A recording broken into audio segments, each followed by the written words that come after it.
अस्सलाम वालेकुम। वालेकुम सलाम। अदा क्या हाल है? ठीक हो? अस्सलाम खैरियत अल्हम्दुलिल्लाह। वे खैर है क्यों चिकी वदी? भाईजान पेट्रोल मुक गया यार, थोड़ा जा पेट्रोल जरूरत है, मिल सी ता? यार गाल है के पेट्रोल तो तको मिल वेसी मैं किदी बतामी अपने मोटरसाइकिल वास्ते। अच्छा जी। लेकिन तेरी इमदाद करे नु खड़ा है को। हाँ थोड़ा जा यार, जो मैं बस शहर तक पहुंच वना। शहर तक तू पहुंच वेसे और तक। जी जी ए मैं देना हां तको पेट्रोल। जी लेकिन इंशाल्लाह तू शहर तक खोल खोल ढक्कन खोल। ठीक है आओ। हां ए चोखा हुए भाई अदा यो तो पा दे जरा। खाड़ का नाम है पा दे 323 रुपए लीटर मैं तो देना थोड़ा जा गोट।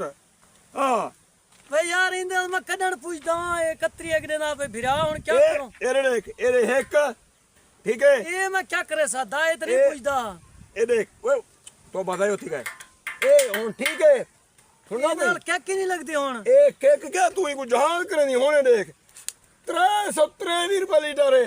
अल्लाह दा बंदा है कि मैं घोट पे जना 4 दीवारों में सफर करने ही तो दे रहे हमने ये बजना ये हिंदे नाल हां ये मेरे को 15 काफी है पूरी 15। यार मैं शहर तक ही नहीं पहुंच सकता, यो साढ़े सारा। मामा मैं गोटी नहीं देता पहुंच मैं अपना चेक मोटरसाइकिल यार थोड़ा यार मैं दिखा थोड़ा छोड़ा का नहीं इतना समय तेरी मैं इमदाद की थी हुन अपना मोटरसाइकिल चेक मन ਇਹਦੇ ਨਾਲ ਕਿਆ ਲੱਗਦੀ ਆ ਦਾ ਕਿਆ स्टार्ट लगदी होने का स्टार्ट दिखे दुक दुक दुक चिका बस